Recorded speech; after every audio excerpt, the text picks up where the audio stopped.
I am Sam-Abel, and today we are diving into something every leader desperately needs: clarity. Every leader needs clarity. Whether you are a political leader, you're a community leader, you're a religious leader, you're a business leader, you're a family leader, the one thing you need is clarity. Not just clarity from the experience or wisdom, but clarity that comes directly from God. Yeah. Have you ever felt stuck? Yeah. Unsure of your next move?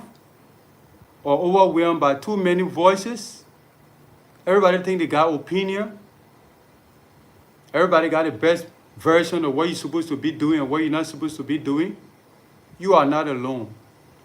But here is the good news. God is still speaking. He's still in the speaking business. It's not a debate. It's not an argument. He's still speaking. And he wants to download divine direction into your spirit. He wants to download divine direction into your spirit.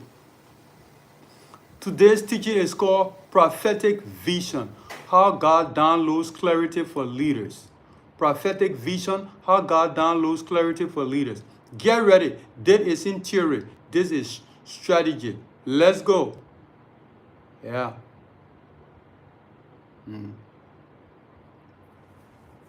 The first thing we want to look at is clear the noise. You want clarity for vision? Clear the noise. Before clarity comes, clutter must go. Yeah. Set aside intentional time with God in silence. Habakkuk 2:1 says, I will stand at my watch and see what he will say to me. I will stand at my watch. When everything is moving, we live in a fast-paced world. Everything is so fast. Everything is fast. Fast this, fast that, fast that. Till we got 5G now. Everything fast, fast, fast. Internet, everybody, the internet signal must be fast. Everything must be fast. You order a coffee at a cafe, you want it fast. Fast food restaurant. But there are times you just need to calm down. Yeah. Clutter must go before clarity comes. You see, you need to schedule prophetic pauses. That's what I call prophetic pauses. Regular movement where you unplug and listen. You need to have those moments where you can unplug, where you can just avoid every other thing, all the other schedule. We want to hear from God. We want God to speak, but we seem to be too busy. Pastors, church leaders, Christians, believers. We seem to be too busy, but yet we want God to speak. He doesn't speak in noise. No. The next thing is not just to clear the noise. You need to create the atmosphere. You want clarity of vision? You need to create the atmosphere. God speaks where he is welcome. Build an altar of worship and prayer. Don't wait for the crisis to invite God in. Make it a habit. Sometimes we wait for crisis before we want to fast and pray, before we want to wait on God, before we want to call on him. No, make it a habit. Serving God, service to God it should be the lifestyle, a habit. Yes, something that you do with joy, with glee, with gladness of heart. Yeah.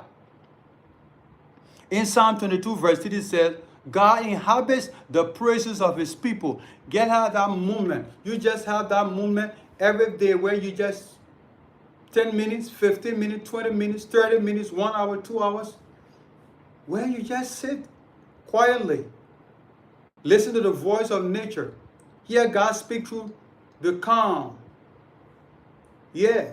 Sometimes you got to take a break of everything you're doing, the regular routine. Create a movement with God. He doesn't speak where he's not welcome. You want him to speak in your home, in your family, in your marriage, in your relationship, you got to welcome him. Yeah.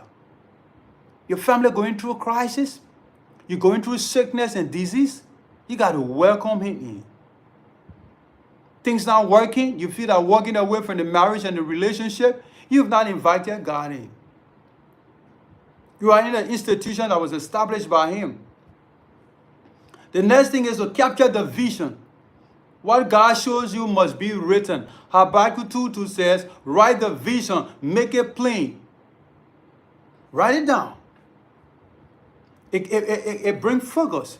Even your day-to-day activity. That's why I tell people, those who try to go to time management school and workshop and training and all of that, it's just a waste of time. What you can do is manage your activity. And you manage your activity by writing down goal achieving activities. The activities that's the difference between successful and unsuccessful people. One thing all successful people have in common is focus. Yeah. Brian Tracy said that they all have one thing in common: focus. They know exactly what they want to do today, what they want to do tomorrow, the week after next, the month after next year, the year after next, 10 years from now, 15 years from now. They know. Write it down. Keep a vision journal, even a dream journal. You go to bed, you have a dream, you write it down, because you see, every dream you have is connected to your destiny. Dream is not isolated from your destiny. The dreams you have, all those dreams are connected to your destiny.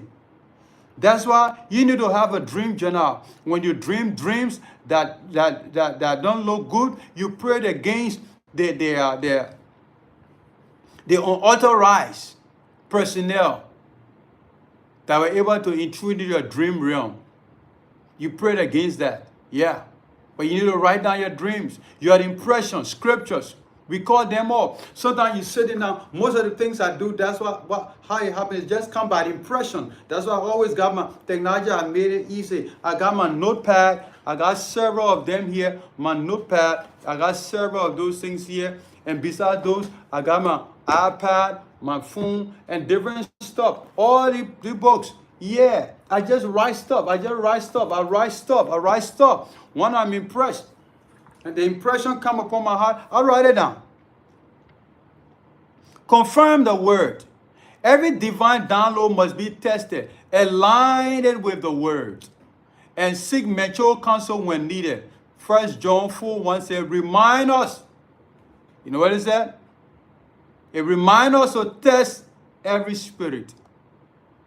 Yeah, to test every spirit. To see whether it be of God. There's so many spirits in the world today.